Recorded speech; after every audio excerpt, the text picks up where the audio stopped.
Evolution is a term to define only one organism, and that's the self. The self is the universe, the self is the Alpha and Omega, God and infinity. And that's the only thing that evolves, because we are all part of the self. Nothing goes through an evolutionary process alone, or without direct benefit to the whole. So when you begin to think that there's this controlling elite, this controlling hand behind the curtains leading the planet to destruction, when you think the end is near, the apocalypse, Armageddon, and when you think we as a species are doomed, it is not they, it is you that brought this about. And for a very good reason. You are evolving. Stop blaming everybody and everything else. Quit panicking about global tyranny and natural disaster and pay attention. Because the world is telling you something, is telling you exactly what is wrong with you and how to fix it.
The Earth is believed to have formed 4.6 billion years ago.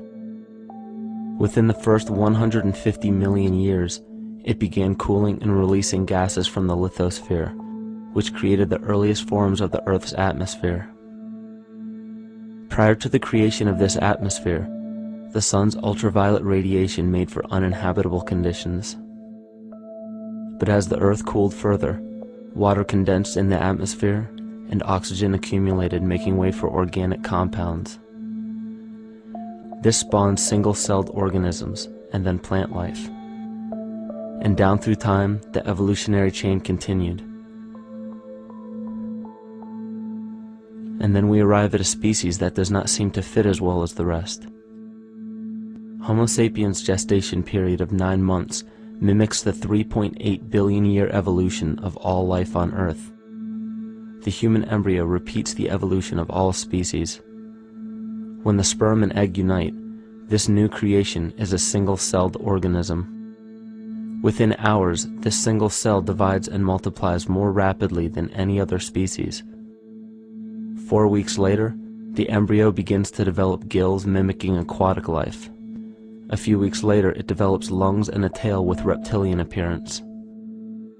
From there, a mammal is recognizable, and then onto a primate form.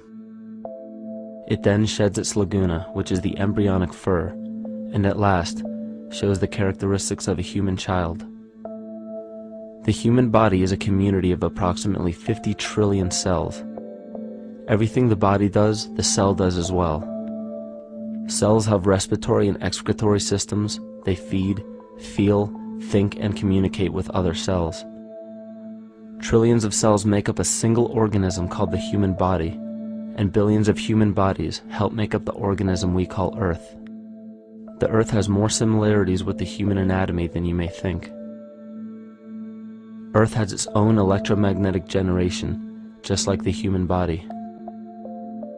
Research has found that a direct current of electricity flows through perineural cells found around every nerve in the body.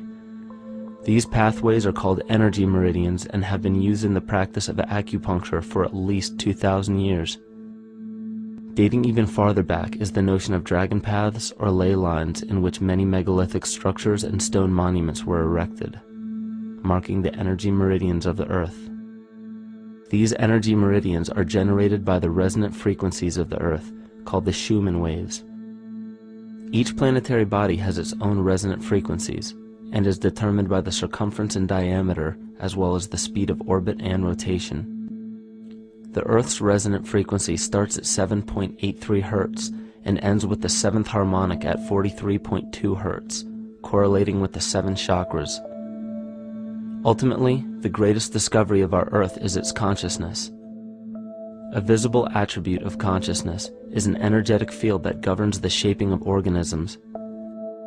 Morphogenesis is a scientific term to explain this very shaping of tissues, organs, and entire organisms. Consciousness is the creative force of the entire universe. It has been given many names such as God, Yahweh, Krishna, nature, the field, and divinity. The entire universe is in fact a single living, conscious organism with complete awareness of itself. The reason why it may seem difficult to comprehend this is because our understanding is typically limited by our language. When we hear the term conscious organism, we tend to anthropomorphize its definition. By giving it human qualities, we mistakenly look past what an organism truly is in the first place. The definition of an organism is any living thing capable of response to stimuli, reproduction, growth and development, and maintenance of homeostasis as a stable whole. Our universe does all of these things. The consciousness of our universe is responsible for the form and purpose that all matter assumes. The Earth's resonant frequencies are a result of its form. These frequencies are responsible for biological rhythms, such as menstrual and circadian cycles, as well as behavioral and emotional patterns. The frequencies are then picked up by the flora and fauna, which are biological instruments that respond to the wave patterns. The wave patterns resonate in the cranial structure of our head and converge in the center of our brain, which is where we find the pineal gland. The pineal gland is believed in many cultures to be the spiritual third eye responsible for intuition. Descartes called it the seat of the soul where mind and body meet. Each individual cell in our body receives an electromagnetic impulse from our central nervous system. They receive the very same impulse that was disseminated to every biological instrument from the earth. An explanation of our conscious universe has been attempted by religion, science, and philosophy. The neglect of biological nature from any organism causes illness. A divorce from nature, exile from Eden, confounding of tongues, they are all symptoms not of a biblical God or deity, but the true self.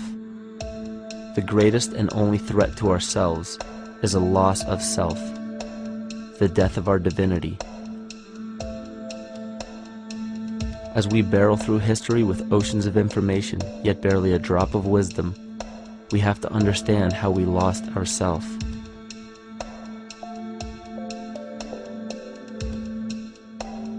In sacred texts and ancient scriptures left by our ancestors, we find an incredible link between stories of creation, a great flood, the war of the gods, the Messiah dying for the sins of man, end-time prophecies, and similar characters.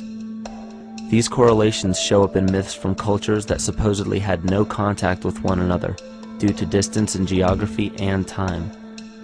The common thread we find that connects all of mythology has its roots in the stars.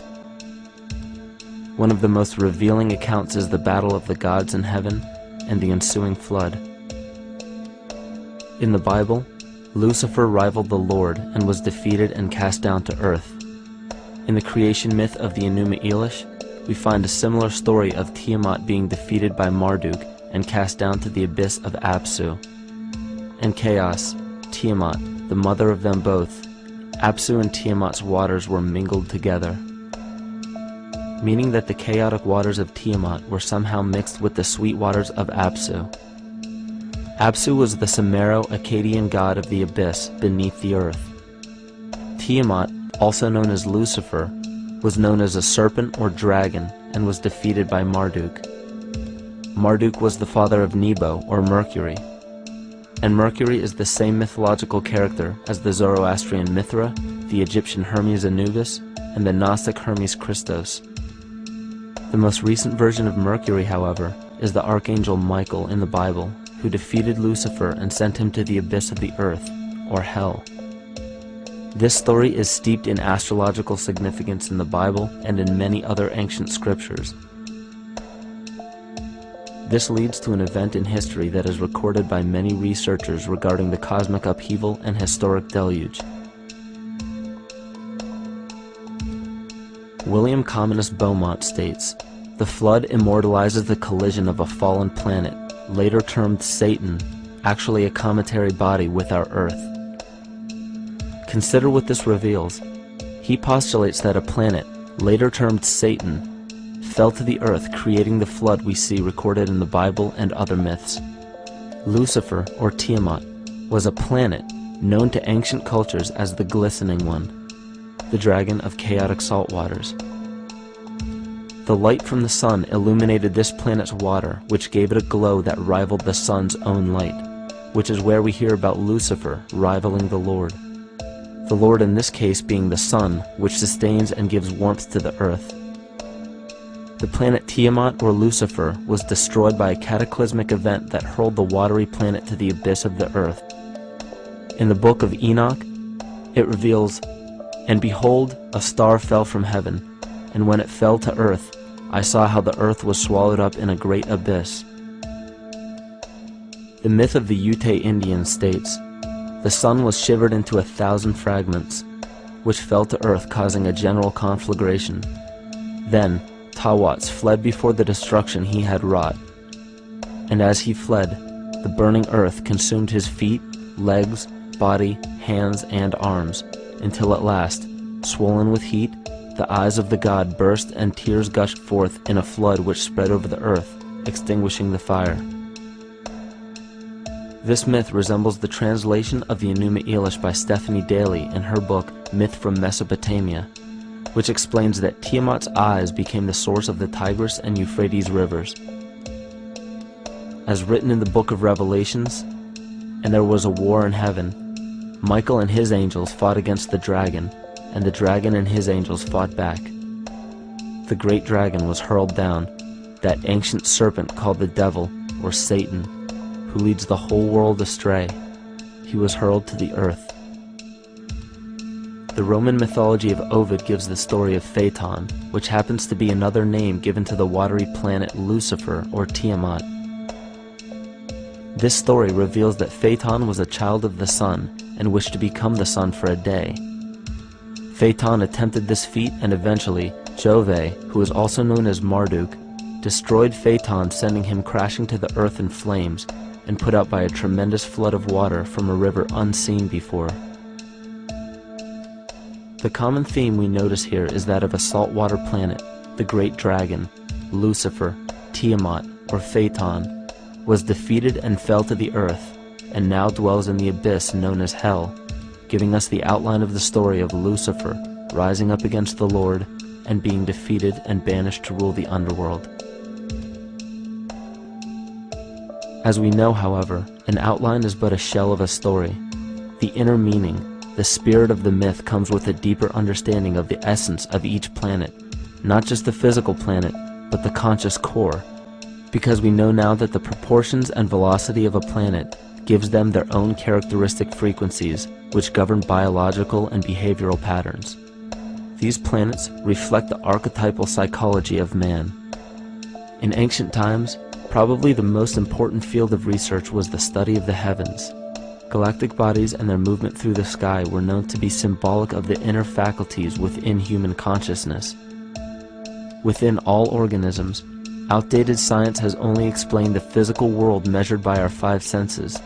Only in esoteric religions, mysticism, and quantum fields of science are we to find any attempt at explaining where thoughts and emotions fit into the sense-perceptible world. We also understand now that humanity is a community of cells within the organism of the Earth. The Earth, therefore, is a higher organism that shapes our form and function. This higher organism and all other planetary bodies are governed by consciousness, just as we individual humans are. Therefore, the Newtonian belief that galactic bodies are nothing more than lifeless forms floating in space is tantamount to claiming that we humans are nothing more than a composite of elements in motion. We know that this is untrue because we feel, we think, and furthermore we see the result of our consciousness creating what we call life. Plato wrote, "This world is indeed a living being, endowed with a soul and intelligence, a single visible living entity containing all other living entities, which by their nature are all related." Furthermore, the cosmos is a single living creature which contains all living creatures within it. And in an article out of the Sufi journal, the author writes, "The world is a living spiritual being." This was understood by the ancient philosophers and the alchemists who referred to the spiritual essence of the world as the anima mundi, the soul of the world. In scriptures, we hear of the claim that angels guide the inner soulful actions of people, or that the gods wield influence over man. Most ancient spiritual and scientific teachings held the belief that the hierarchies of the gods, angels, archangels, archai, all the way down to the cherubim and the seraphim, are the hierarchies within the human psyche. In this way, we must understand that when the whole of ancient myths and sacred scriptures speak of spiritual influence from a higher being, they were speaking of archetypal forces that are inherent within us, not an influence from an external source. This is where we begin to see the relevance of astrology as an ancient form of science that resurfaced in the 19th and 20th centuries under the name of psychology. Friedrich Nietzsche even stated, "As long as you still experience the stars as something above you, you still lack a viewpoint of knowledge." This is astropsychology and maps the inner faculties of the psyche. In pre-Christian times, there were schools known today as the mystery schools or the mystery religions. The messages encoded in the scriptures and ancient archaeology came from adepts of spiritual science. The intent was to teach the initiates the deeper meaning of these myths. What became later termed as Lucifer, Satan, or the devil was representative of the ego, which rivals the Lord, the representative of the self. The true self is the epicenter of a person's entire being. It is the total sum of everything that we are. The false ego, on the other hand, is the idea and concept we create about ourselves in the course of our lives, which typically excludes any qualities we don't wish to accept about ourselves. However, humanity has been endowed with the freedom to choose either to obey the true self or to give in to the temptation of the vanity and materialism of the false ego. This is the most notable trait that separates man from animal: our freedom of choice, the choice to follow our concepts and ideals or our natural impulses, the choice to sustain nature or to destroy it. This freedom of choice weighs on the fate of the entire organism that we call humanity. Cancer begins with a group of cells within a community that fail to communicate with the conscious signal of the organism. Those cells begin to grow out of control and spread to other areas of the organism. This very disease is evident in our world today. The cancer upon our earth is the domination of our false ego and our divorce from nature. Collectively, among every human, vanity leads to segregation and competition. Competition leads to fear and greed. Greed leads to deceit and immorality. And immorality is the breeding ground for illness, waging war on our earth. Every act of hatred and destructiveness in our world begins with self-hate and self-destructiveness. And that all begins with a breakdown in communication.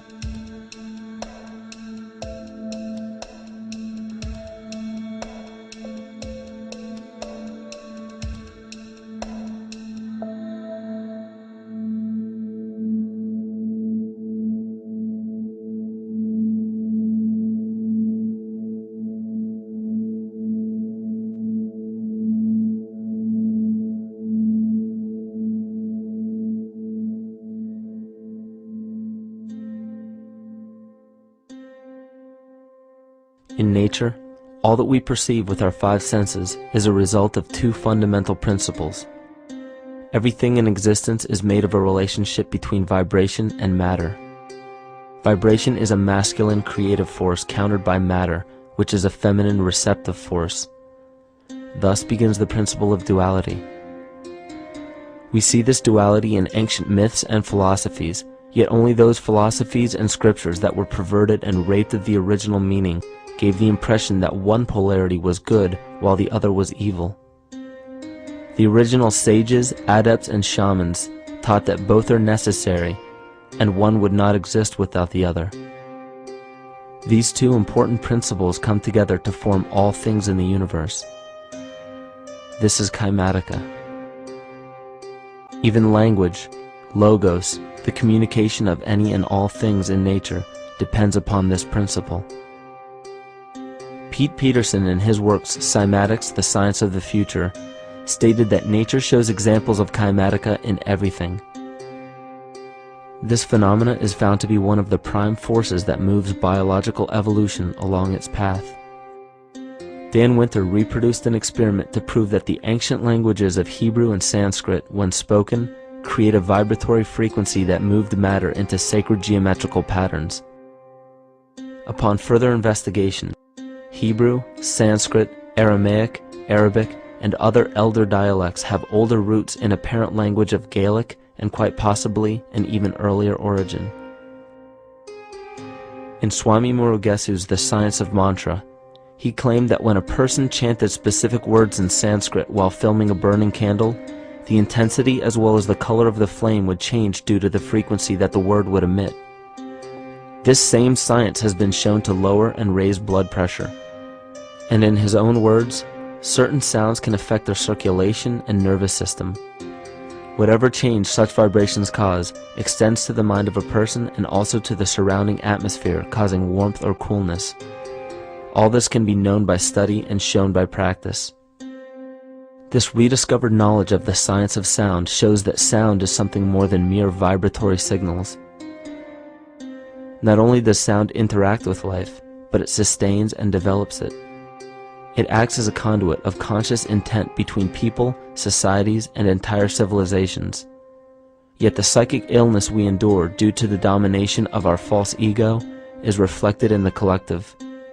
Our psychological schism has shut us off from communicating correctly with our inner self, which is exactly how cancer cells within the body operate. In the collective, we have created a language barrier between humanity and the rest of nature, acting as a global cancer. Recorded in history, the efficacy of the ancient languages has been severely uprooted. The alphanumeric translation from Hebrew to English shows a complete reversal of the two languages, giving the cymatic effect unnatural results. Dr. Leonard Horowitz stated in his work on DNA, 1/3 of the sensory motor cortex of the brain is devoted to the tongue, oral cavity, the lips, and speech. In other words, oral frequency emissions spoken or sung exert powerful control over life, vibrating genes that influence total well-being and even evolution of the species. A degradation of language in this case is shown to affect biology. If something as basic and important as language can be degraded and devalued to such a degree, yet never questioned, what else might we be missing? Think of an aspect of your life that dictates the limits of your freedom. Government and law enforcement, insurance and pharmaceutical companies, taxes, building permits, driver's licenses, and more. There are hundreds if not thousands of stipulations, regulations, and boundaries on our freedom. And out of the ones that were just mentioned, how many have you researched to find out whether they apply to you or not? Let's look at the forms of law that we currently acquiesce to.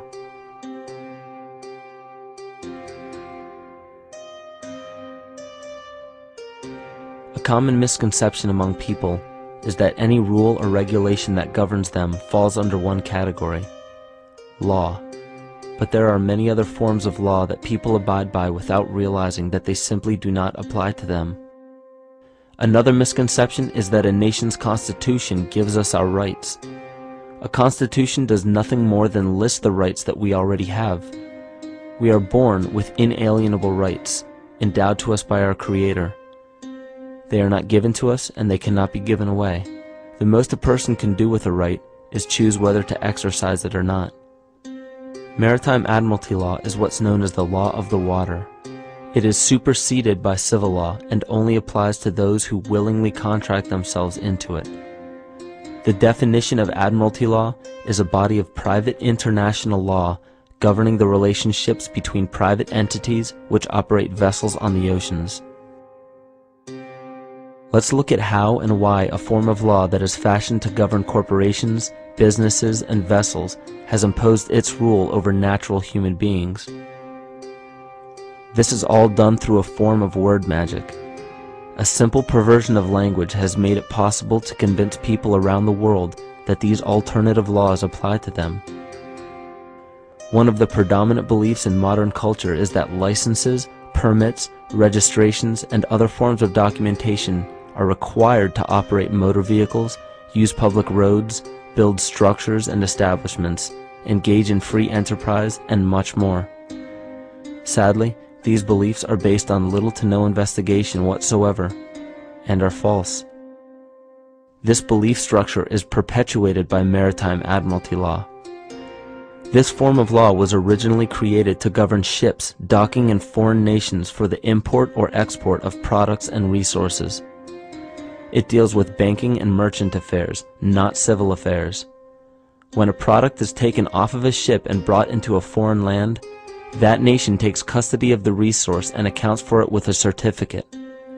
That certificate marks the birth date of that product in the custody of the respective nation. Think of why it is supposedly required to have a certificate of live birth in the first place. The Barron's Dictionary of Banking Terms defines a certificate as a paper establishing an ownership claim. So right there, we notice that everyone with a birth certificate is defined as being owned.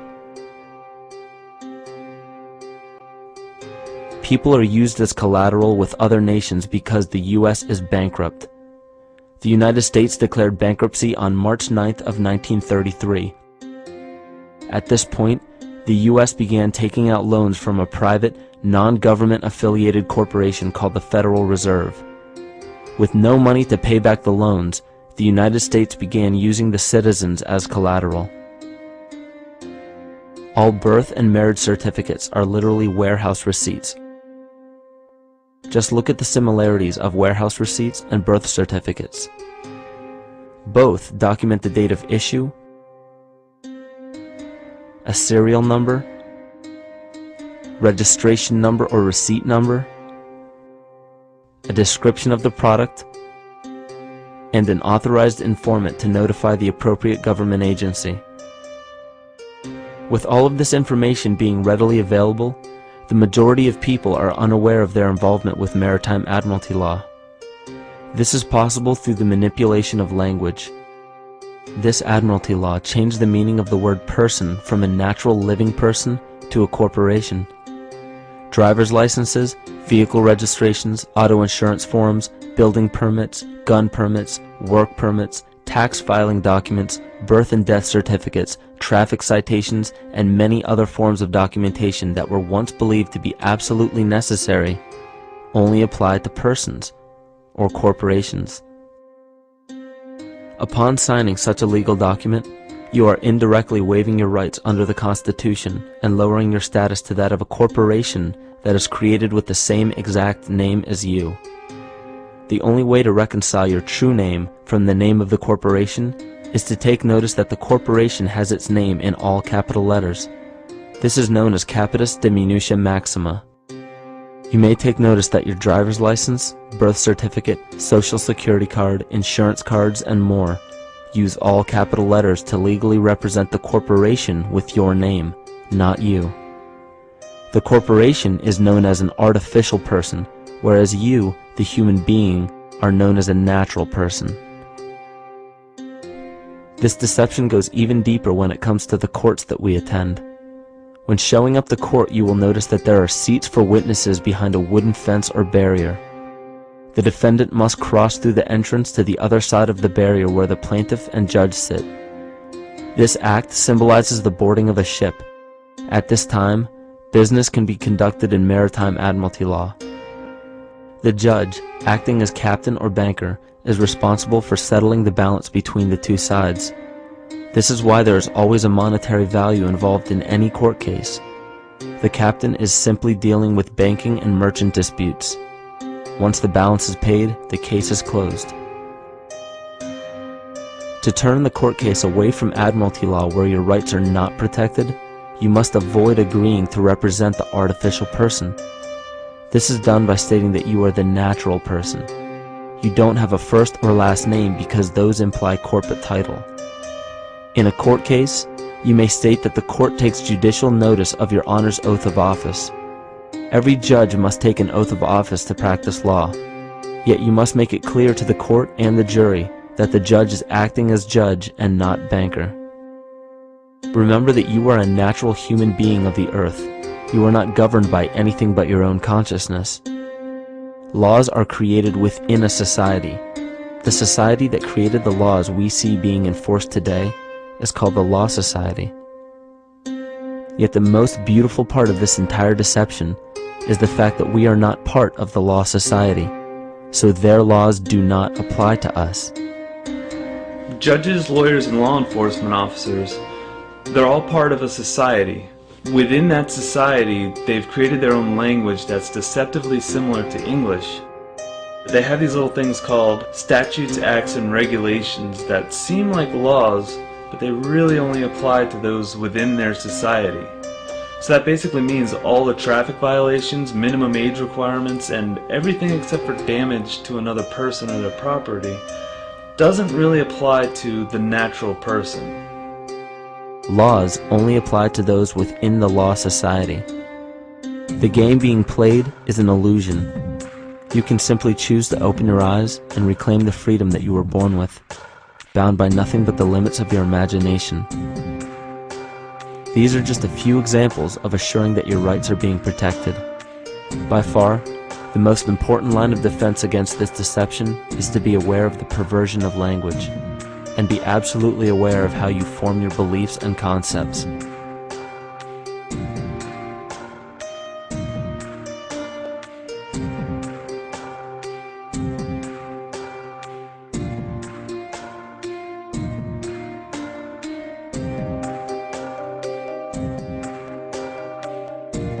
In all forms of the perversion of language, there is a mirror reflection of this in the microcosm of the psyche.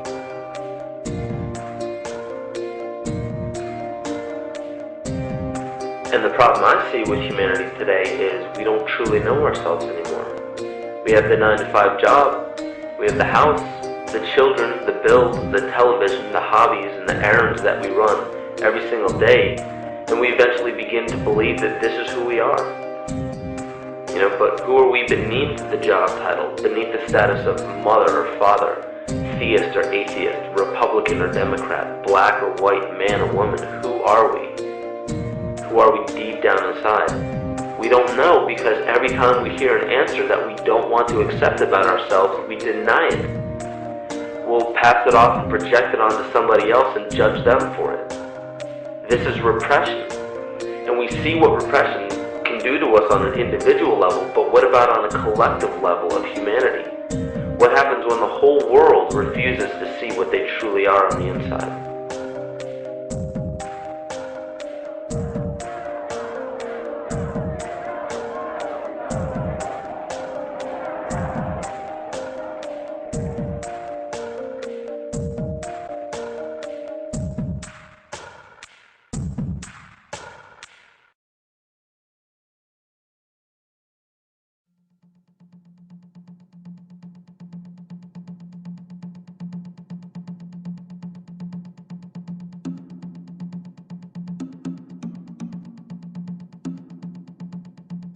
Carl Jung discovered that there is a collective unconscious connected to all humans, meaning that the whole of humanity shares a single mind with one another. This is evident in the world through accounts of shared mythology and symbols, the study of morphic fields, and with the science of kinesiology. This collectivity is a global example of the unconscious mind of the human body, in which trillions of cells share a similar signal. This parasite, called our false ego, requires a continuous flow of sustenance to survive. Food, fuel, and any other form of sustenance is energy. Human consciousness is an electromagnetic field of energy. When this potential energy is utilized, it then releases kinetic energy, which is used to perpetuate the false ego. This scenario occurs in the smallest parasitic organisms, all the way to a collective organism called humanity. A parasite will release chemicals that cause the host to crave the sustenance that the parasite needs to survive. As long as the host is unaware, it will keep feeding the parasite and starving itself. In a similar way, Wilhelm Reich stated that whole societies suffer from a psychosis caused by starving our organic biological impulses. He states that sexual suppression supports the power of the church, which has sunk very deep roots into the exploited masses by means of sexual anxiety and guilt. It engenders timidity towards authority and binds children to their parents. This results in adult subservience to state authority and to capitalistic exploitation. It paralyzes the intellectual critical powers of the oppressed masses because it consumes the greater part of biological energy.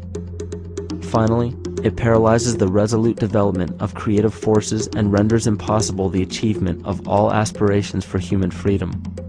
In this way, the prevailing economic system, in which single individuals can easily rule entire masses, becomes rooted in the psychic structures of the oppressed themselves.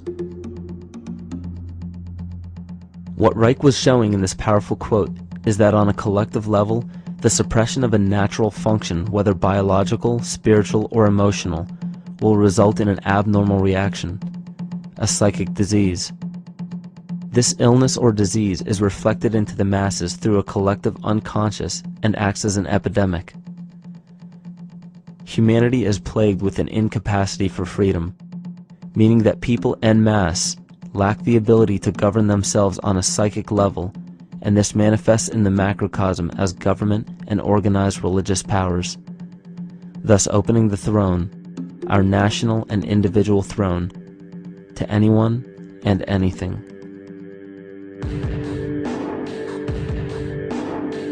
Enter the infamous rulers of the earth, the patriarchs of civilization, political, social, economic, and spiritual dictatorship, psychic tyranny. This simple illness within our psyche, this lack of responsibility and neglect of basic human freedom, has made way for every tyrant that has ever held rule over people on this planet.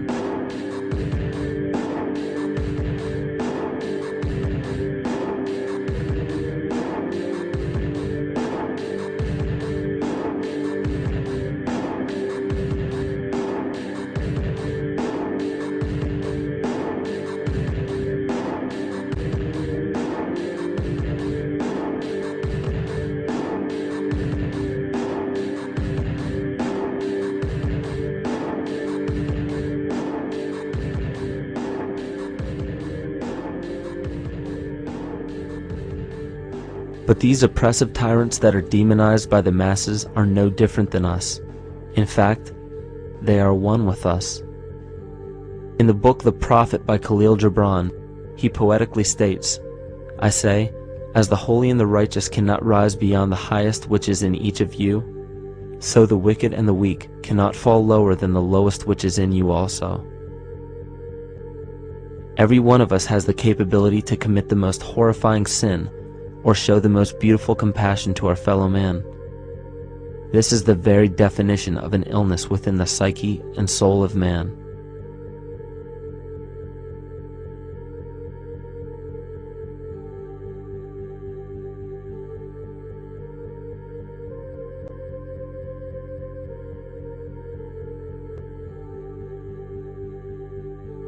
Think of any position of power that you believe to be above you.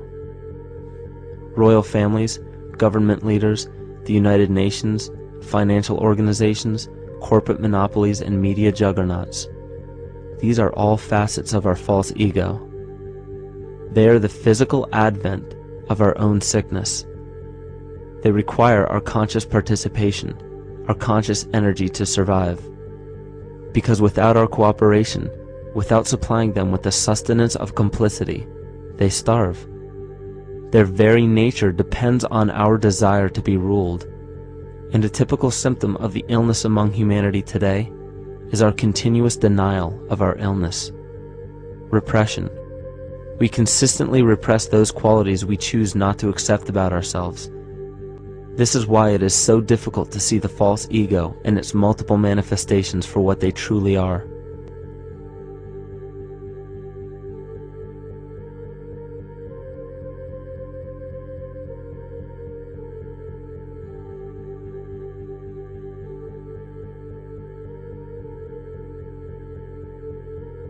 This is the very nature of the false ego. It acts as a red herring to distract us from the freedom we truly have. For this psychic parasite to survive, it must supply us with a chemical that will cause us to remain dependent upon it. In this case, the sustenance is our conscious energy. And in order for us to feed it to the parasite, the chemical of fear causes humanity to crave protection and defense.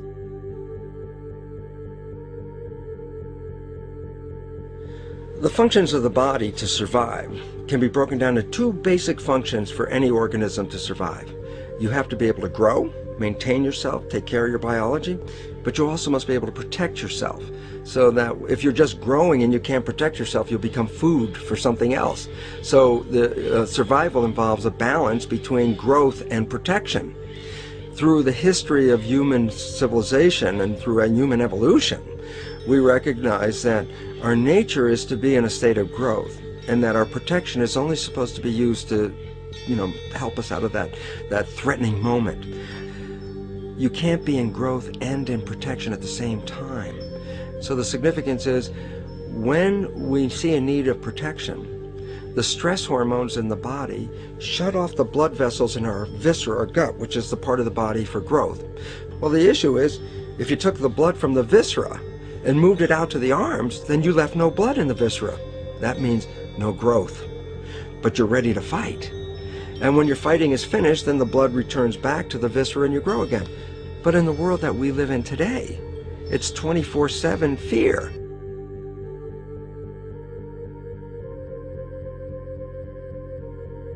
So we have a continuous dripping of that stress hormone into the body. It's just dripping all the time, getting us ready to run or fight or flight at any moment at the drop of a hat. We're ready to go because we're on guard. Well, the problem is, what does that mean about your allocation of energy? And it says, we're spending most of our energy in protection. You cannot survive if you're in protection all the time.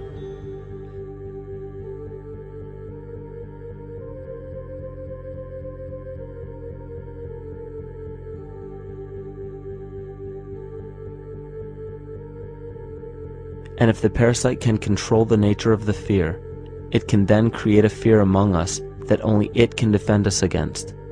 A recent physical manifestation of this comes from Zbigniew Brzezinski, former Secretary of State who also supported President Barack Obama. In his book, The Grand Chessboard, he states, as America becomes an increasingly multicultural society, it may find it more difficult to fashion a consensus of foreign policy issues, except in the circumstance of a truly massive and widely perceived direct external threat. Even the Reichsfuhrer of the Nazi Party, Hermann Göring, sums up this game of supply and demand perfectly when he stated, "The people can always be brought to the bidding of the leaders." That is easy. All you have to do is tell them they are being attacked and denounce the peacemakers for lack of patriotism and exposing the country to danger. It works the same in any country. It also works the same in every individual psyche. Just remember that the false ego has only one desire: to become greater and more powerful than the true self. This illness causes us to believe that we are separate from nature. This is why we see such a rise in the dependency of technology. This is why we see such little stewardship for the earth and the environment. And this is why we see bigotry, racism, sexism, and every other form of discrimination possible that leads to crime, violence, wars, and eventually, the global destruction of the organism. This endless state of fear, confusion, and segregation our world seems to live in is a symptom of the false ego creating a false threat.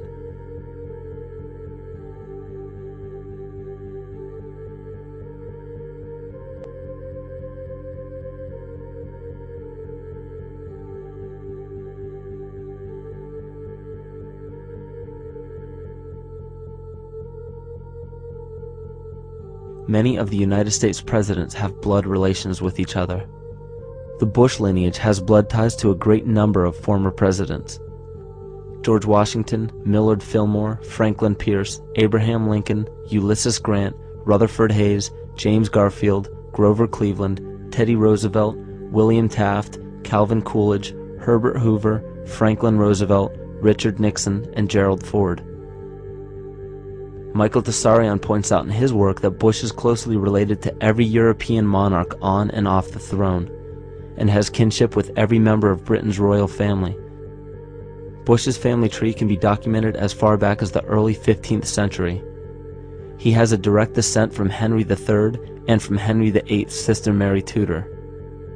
He is also descended from Charles II of England.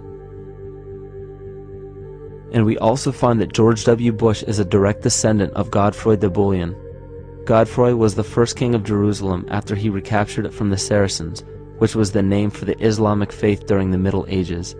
It is interesting to note that the current occupation of the United States in the Middle East was re-established by the same family, George Bush Sr. in 1991, and again by George Bush Jr. in 2003. George Bush Jr. is then found to be a cousin to both opposing candidates of his 2 terms in office, Al Gore and John Kerry. Democratic President Barack Obama also has blood ties with George W. Bush, as well as Gerald Ford, Lyndon Johnson, Harry Truman, James Madison, and the British Prime Minister Sir Winston Churchill. On the opposing side of the 2008 presidential ballot, John McCain is descended from Robert the Bruce, King William I of Scotland, and also Godfrey de Bouillon.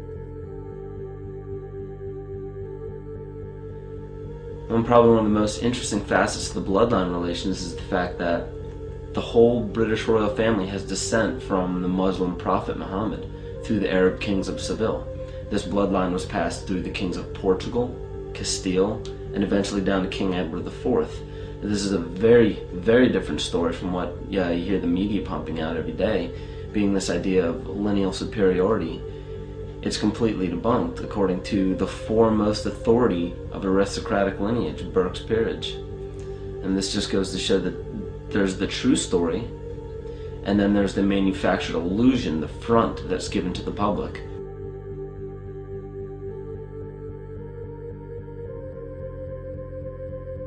These blood ties go on and are documented thoroughly through literature such as Burke's Peerage and other comparable books.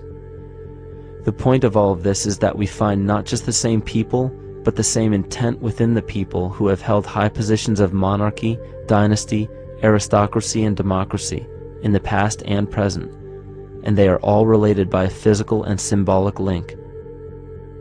This bloodline carries the symbol of our illness.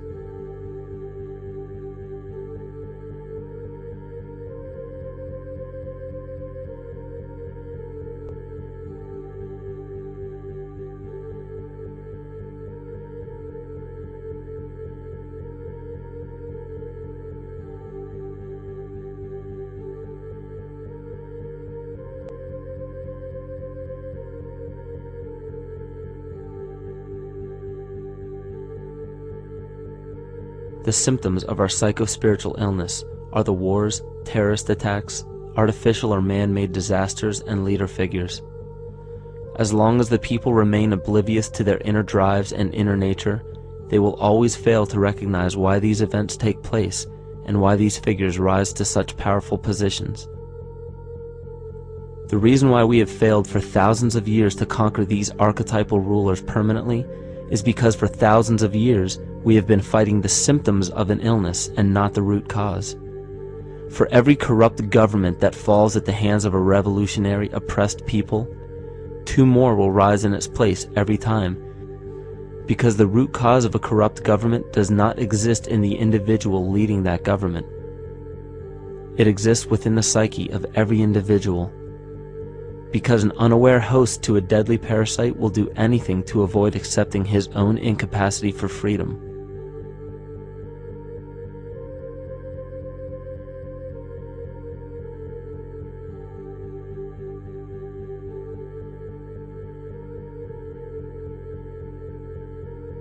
We are so bereft of sanity in this world that those few who simply stop projecting onto others and begin facing their own demons are seen as neurotic.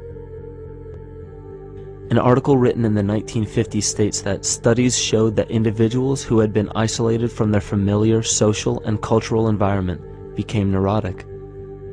This shows that when those individuals had no object to identify their darker emotions with, they began to see these things in themselves, that which they refused to recognize before, and were unaware of why they appeared and how to cope. Facing our true inner self is virtually unknown in our world today. This is why no matter how many civilizations rise and fall, it is our collective consciousness that creates our governing apparatus, not individual people.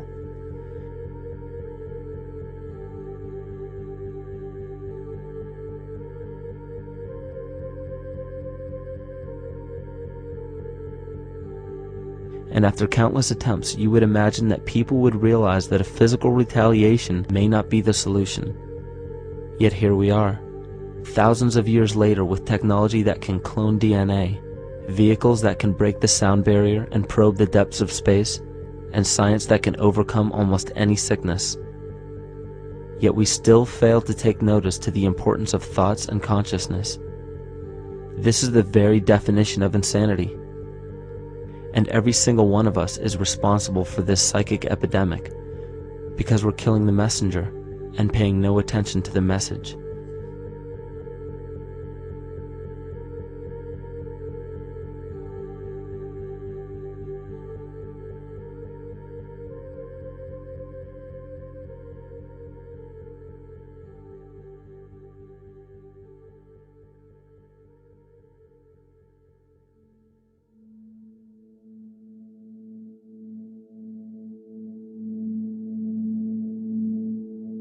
During the 1990s, 3 Nobel laureates in medicine advanced research that revealed the primary function of DNA lies not in protein synthesis as widely believed for the past century, but in electromagnetic energy reception and transmission. Less than 3% of DNA's function involves protein manufacture. More than 90% functions in the realm of bioacoustic and bioelectric signaling. So why is it important to know that DNA functions in bioelectric signaling? HeartMath Institute has discovered the heart and brain maintain a continuous two-way dialogue, each influencing the other's functioning. Although it is not well known, the heart sends far more information to the brain than the brain sends to the heart, and the signals the heart sends to the brain can influence perception, emotional processing, and higher cognitive functions. The heart also generates the strongest rhythmic electromagnetic field in the body, and this actually can be measured in the brainwaves of people around us. We are quite literally an electromagnetic expression of our highest cognitive function. The behavior of electromagnetism is evident throughout the world as dualism. All matter contains a negative and positive charge, which means organisms are built upon this foundation. The natural homeostasis of any organism is a balance of both polarities. Furthermore, research on emotional energetics shows that the heart's field is a carrier of emotional information and a mediator of bioelectromagnetic communication within and outside the body. Research shows our heart's field changes distinctly as we experience different emotions. It is registered in people's brains around us and apparently is capable of affecting cells, water, and DNA studied in vitro. Fear.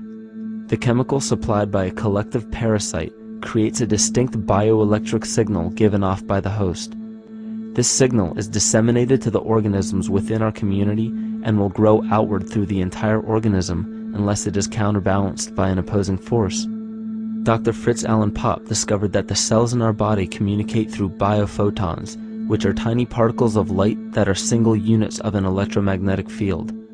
This communication system within our body also exists between people in what's known as morphic resonance. This was known by the shamans, sages, and adepts of antiquity.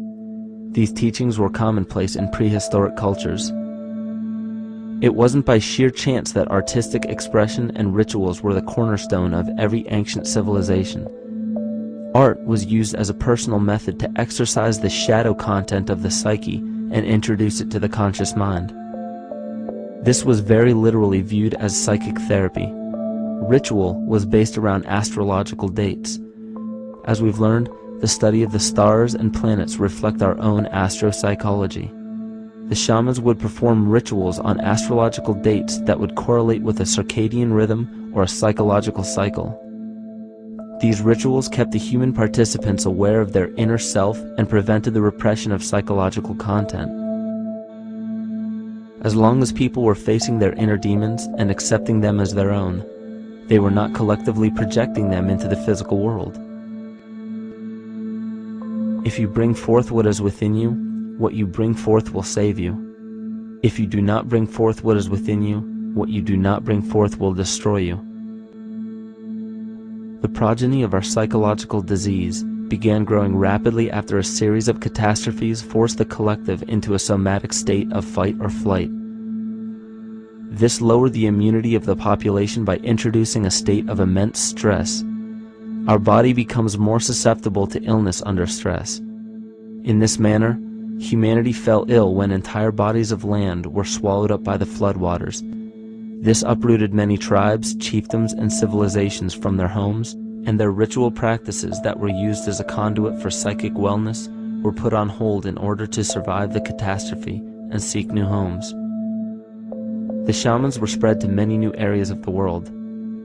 This information has been suppressed. We are made to believe that advanced civilizations such as ancient Egypt and the Mayans of Mesoamerica came about with no prior rudimentary remnants or evidence of evolving intellectual artifacts to bring them to their peak. We are meant to believe that their incredible knowledge of mathematics, astrology, agriculture, economy, polity, and architecture came out of nowhere. This leads many researchers today to the understanding that the origins of these civilizations have been suppressed. Not surprisingly, the force that has guided the suppression of this knowledge comes from the exact bloodline of the political and religious leaders stated previously. These are some of the notable book burnings and suppression of important texts in our history.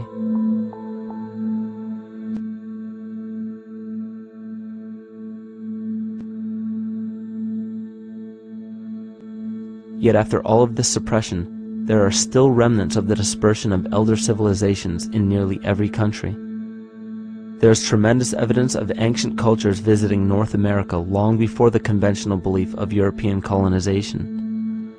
Barry Fell states in his book America BC, there are ancient inscriptions now being reported from nearly all parts of the United States, Canada, and Latin America, written in various European and Mediterranean languages in alphabets that date from 2,500 years ago.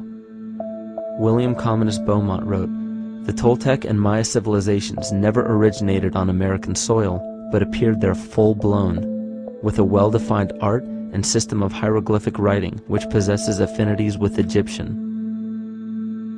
It is found that there are thousands of prehistoric sites across New England and several other northern states showing inscriptions, carvings, and mounds created by Druidic mariners as far back as 800 BC. To suppress this information further, it was not only imperative for the bloodline to burn the documented texts containing true historical information, but to wipe out the cultures that derived from these ancient shamans. The most devastating genocide ever endured was and still is the annihilation of shamanic tribes. We've lost our traditional roots and don't know about ritual. The dragon dances and the ghost dances of the Native American Indians, what do you think that was all about? All the shamans of the world, when they do their rituals, they're doing that. Their work, harmonically through dances, is to strengthen the immune system of the earth. You know, but they've been all murdered. So that was why in the 17th century, exactly the same period I'm talking about, there was an all-out agenda that when you come across indigenous people, you annihilate them. Columbus was sent on his expedition along with agents of the crown to disrupt the lives of the natives and seize mineral resources. He visited every island in the Caribbean, depleting the gold and taking as many slaves of the native Taino tribe as possible. 5 million natives were murdered within 3 years, according to Leah Trabeck. Within 15 years, the Arawak tribe of 250,000 was completely wiped out. The population of the United States prior to European contact was greater than 12 million. 4 centuries later, the count was reduced by 95% to 237,000. From 1494 to 1508, over 3 million people had perished from war, slavery, and the mines. Who in future generations will believe this? I myself, writing this as a knowledgeable eyewitness, can hardly believe it. My eyes have seen these acts so foreign to human nature, and now I tremble as I write. Another agent of the false ego bloodline was Hernando Cortés, who decimated the Aztec tribe and plundered their mineral resources. This again was the case through Cortés's second cousin, Francisco Pizarro, who conquered the Incan Empire in Peru.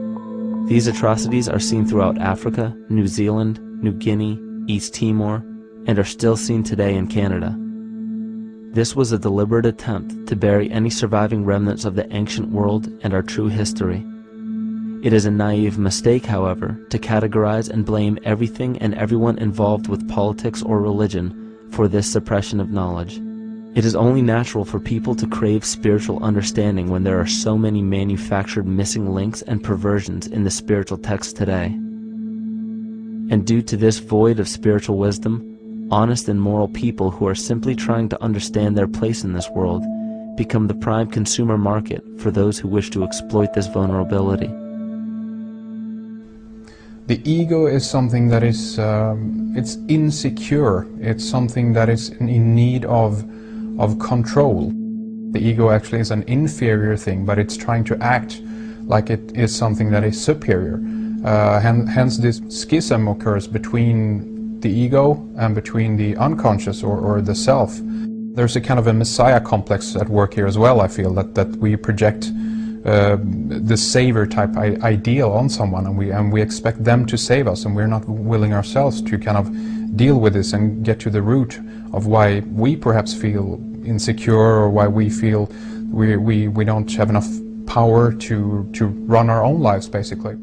If we look at the New Age movement, for instance, which is another kind of trap in all of this, where people might end up actually, they're looking for something so bad that they're taking all these things that are handed to us or to them, but it's not really based on any real understanding. It's still kind of coming from a religious type of perspective. People are genuinely seeking something new. They're genuinely seeking a new type of spirituality, or to better themselves, or to change something, but this is being hijacked. And what they actually do is that they lead you into another type of group mentality or a new age religion, whatever it is, and people still are not able to kind of really break free from that and follow their own journey or their own path, which I think is very important in all of this.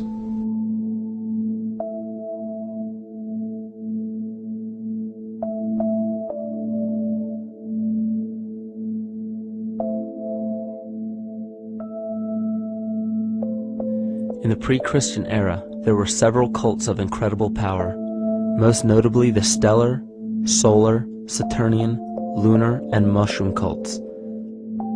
It is simple to see that worshippers of the lunar goddess comprised of the lunar cult. The worship of sun gods were indicative of the solar cults. The Saturnian cult, which consisted of Phoenicians and Canaanites, worshipped El or Eli. The biblical exodus of the Hebrews from Egypt showed that they entered Canaan and merged the lunar cult of Isis, the solar cult of Ra, and the Saturnian cult of El to form Isis, Ra, El. Israel. The old Israelitish cult and mythology, the Yahweh worship, the patriarchal legends, the sojourn in Egypt, and so on, are rooted in the religion of the sacred fungus, developed from the underlying fertility philosophy of the ancient Near East.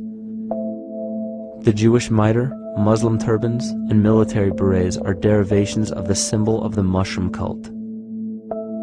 One of the first and most prominent, however, was the stellar cult, and a number of these ancient cults were created for shamanic purposes and earthly stewardship, yet some were taken over with different intentions. Just as you would imagine in any establishment of power, smaller cults formed within the main cults to worship individual deities. The cult of Mithras and the cult of Dionysus are two examples. You still today can see the Mithraic or Phrygian cap on the symbol of the seated Liberty Dollar, the coat of arms of many countries, the reverse side of the flag of Paraguay, the seal of the United States Senate, and even involved in the solar cult holiday that we now call Christmas. In the cult of Dionysus, many festivals were celebrated, such as the Greater Dionysia, celebrated in Athens around the spring equinox. The foremost event in this festival was the Thymelic contest, in which poets, musicians, and entertainers performed in an open-air theater. Musicians did not have to pay taxes, and members of the Artists' Guild did not have to participate in military affairs. The cult of Dionysus is still alive to this day as the entertainment industry.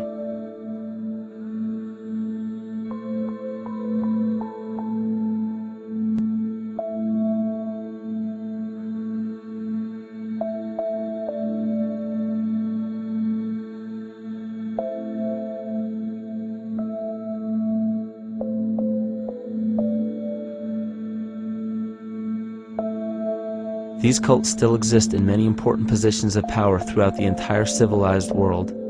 Yet the most important function of these groups is to manufacture the consent and complicity of the people. The conscious mind is the creative mind. It's the one that has your personal identity into it. It does the real thinking. And then there's a subconscious mind. Well, there's no entity in it. The subconscious mind is the equivalent of a tape player. It records behaviors, and then at the push of a button plays the behavior. It's automatic. It's a very convenient thing, because then we don't have to relearn all the time. Once you know it, you can make a pattern. The problem is that the basic patterns of belief and behavior that are programmed in the subconscious mind came from our teachers, primarily our parents, our family, and our community. So most people don't even understand how easily we're influenced by our environment. Every person that we encounter, every single situation that we're faced with, every little word that's said on television may not seem too influential to our conscious minds, but your unconscious is designed specifically to let every environmental signal influence you without your awareness. So the question is, are we leading conscious or unconscious lives? And now neuroscience has told us in the unfolding of our lives, only 5% of our life is controlled by our conscious mind, and 95% of the time controlled by the subconscious with programs from other people that were installed in there. And the problem is, it means when those programs are playing, we don't see them. And the skeptics will sit there and say, consciousness, archetypes, astrology? No. We create things with our hands, not our minds. Archetypes aren't physical. They can't influence me. But when you think of the fact that we're only conscious of this small little fraction of our behavior, what we don't realize is that entire countries, entire civilizations that think they're free and independent, but are unconsciously too afraid to be free and independent, they will beg to be governed. And if they can't do it themselves, who do you think will consciously or unconsciously take that responsibility? It usually ends up being that strong, masculine, animus archetypal figure. When we think we're in danger, we're not looking for our mother to nurture us. We want our father to protect us. And right on cue with the age of fear, this age of catastrophe, the age of this parasite, we see masculine domination. And one of the primary conduits for giving our responsibility and our conscious energy away is money. We surely don't want to admit that our dependency on money is flawed, because that would imply that the fault is our own. And God forbid we take responsibility for our lives, so we blame the money. This is the cornerstone of the entire illusion being built around us by the false ego. Money is said to be the root of all evil, yet it cannot be evil because money is only a symbol. Symbols carry only the faith and spirit of the observer. This means that the symbol of paper money evokes and surfaces the evil intentions and inherent flaw of our false ego. Money only exists because we agree to accept it as valuable. And to further illustrate our incapacity for freedom, we've given the control of our faith-based money to a private corporation instead of the federal government. There is no law stating that we have to use Federal Reserve notes as currency. We choose to because we fear the alternative: independence.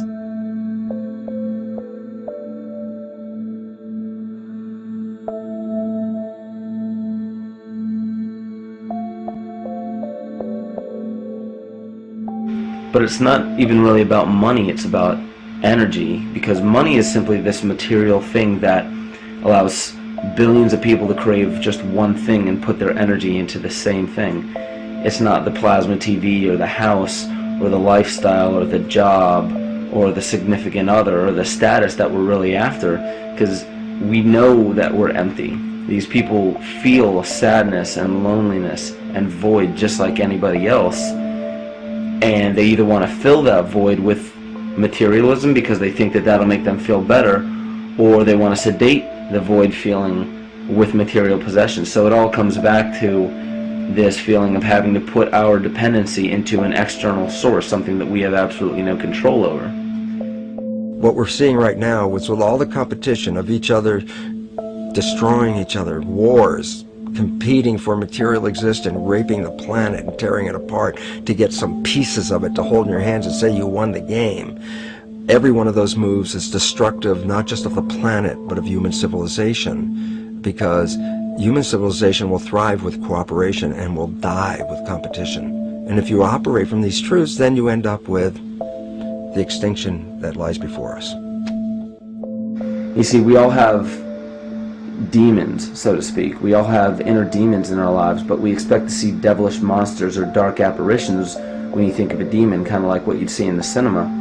But our demons are really the people in our everyday lives, the people that we argue with, the people that we envy or hate, the ones we physically or emotionally harm in some way, shape, or form. And it's not because we envy or hate qualities in these specific people as much as we hate the fact that they remind us of ourselves. They reflect qualities about ourselves that we wish we had more of, or that we wish we didn't have at all. So what do? We alleviate that pain not by fixing or fighting our own demons, but by harming the people that remind us of our demons, by harming the people that remind us of the things that we don't like about ourselves. And when we become frustrated that we're not in control of our emotions because we don't really know what's affecting our emotions, we take it out on others. We take it out on absolutely anything else that can show us or act as a catalyst for our hatred. And so we do the same thing to animals. Animals are perfect because they can't defend themselves. And it's a perfect catalyst for our inner aggression, our confusion, our hatred. Just take it out on something absolutely helpless. Just imagine how unconscious a person has to be of his or her actions to torture or mutilate or brutalize any living thing.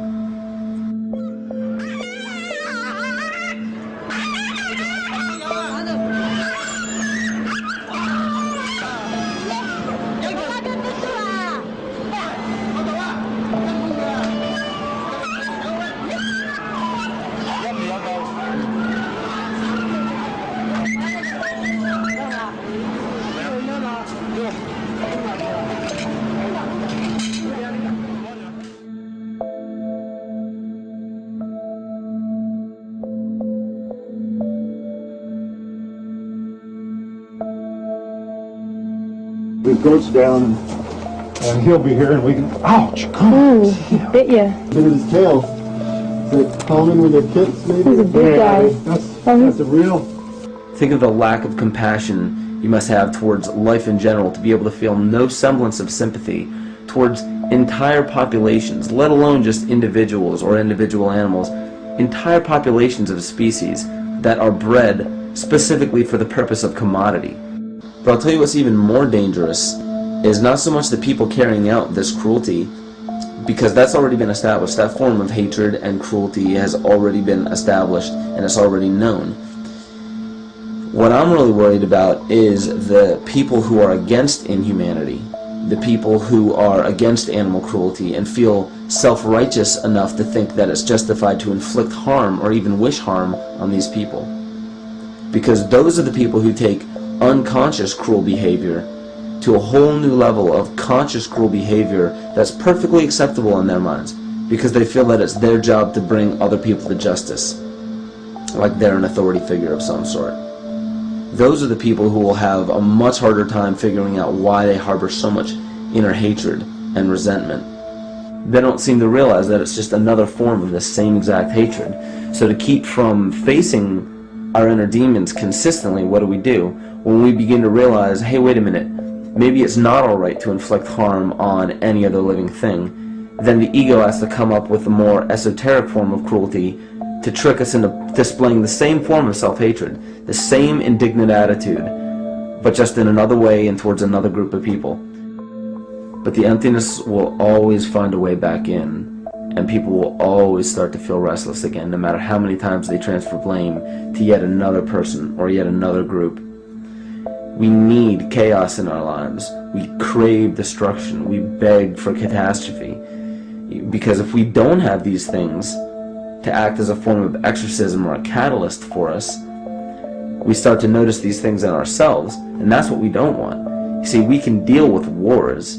We can deal with terrorism. We can deal with stock market collapse and economic collapse. We can deal with these things. But once we start to notice this chaos within ourselves, that's what we're really afraid of. We'll take 1,000,000 September 11ths over one moment of true insight towards our self-hate.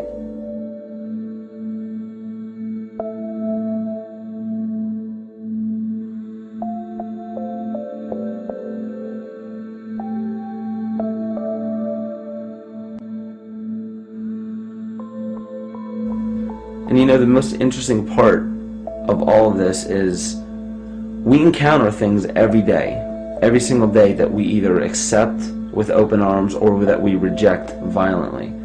The interesting part is not really what we're accepting or rejecting as much as what it is inside us that makes us feel compelled to a certain thing or repelled from a certain thing. There's this fundamental dual behavior of muscular strength or weakness, attraction or repulsion.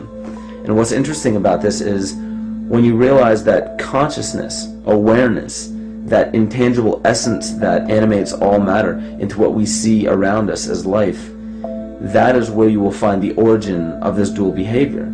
It's been explained as the inhalation and exhalation of Brahma, the contraction and the expansion of Ahriman and Lucifer in an anthroposophical setting, the active and the passive qualities in electricity, the masculine and feminine qualities, yin and yang, existence and nothingness.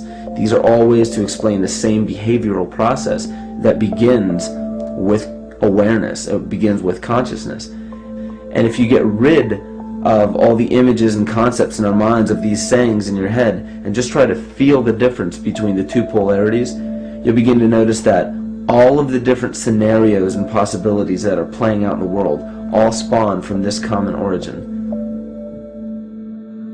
You'll have 1,000,000 people telling you why the Bible is supposedly the Word of God and that you should follow it word for word. And then you'll have another 1,000,000 claiming that it's a form of mind control and not to believe any of it. Everybody will tell you to beware of this or watch out for that. This is good information, this is bad information. And I just have to wonder, what makes anyone an authority figure enough to say that something is true or false? And why are you denying or accepting anything based on the suggestion of another person? Why aren't you making that decision for yourself? Information is information. There's no such thing as good or bad information. It's all what you do with it. I say let everything be your Bible. Give every piece of information, every person, every event or scenario or situation an honest and open mind. Because then it's your responsibility to respond to it in the way that you choose. Not following the herd, not following convention, it's your responsibility. And that's the point when, no matter how many people tell you you're wrong or right, you're not dependent upon their approval.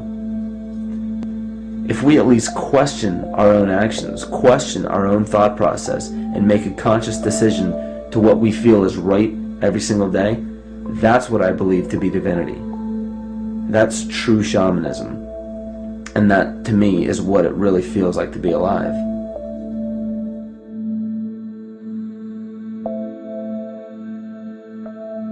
In this conscious, living universe, there are no laws of nature, just habits. There is nothing external to the universe to enforce a law upon it.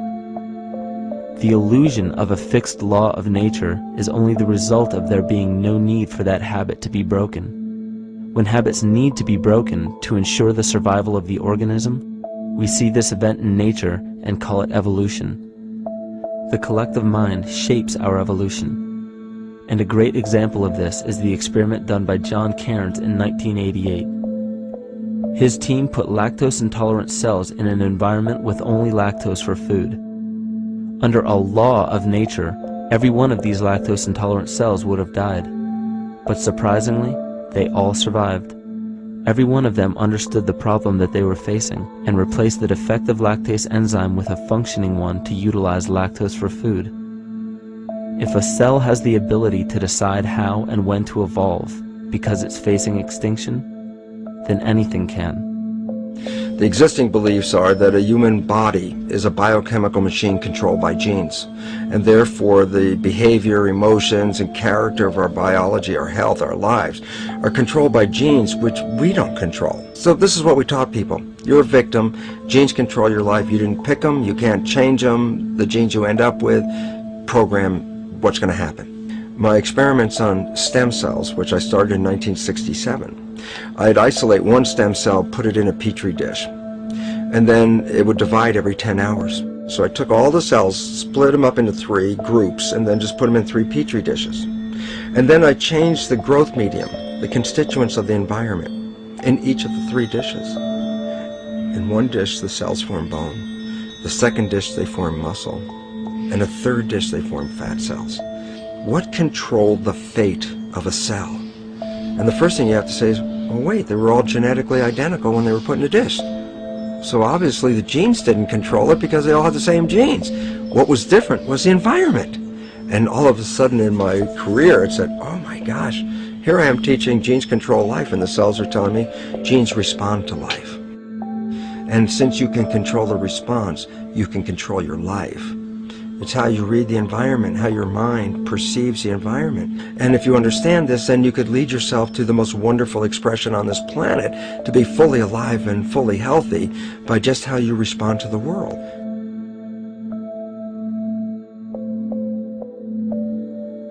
In the face of financial collapse across the world, political and religious wars raging tirelessly, and an ever-growing feeling of being lost and void of meaning, there is a great amount of energy being pushed to the surface of the collective mind. Evolution does not come about gradually. It happens in spurts and fits, and comes about due to a tremendous need for the organism to survive. We are now at a point in history where we will choose. We will choose to become sovereign or remain dependent, to face our true self or continue fighting a ghost, to become well or allow this disease to grow, to live or to die. The choice is yours.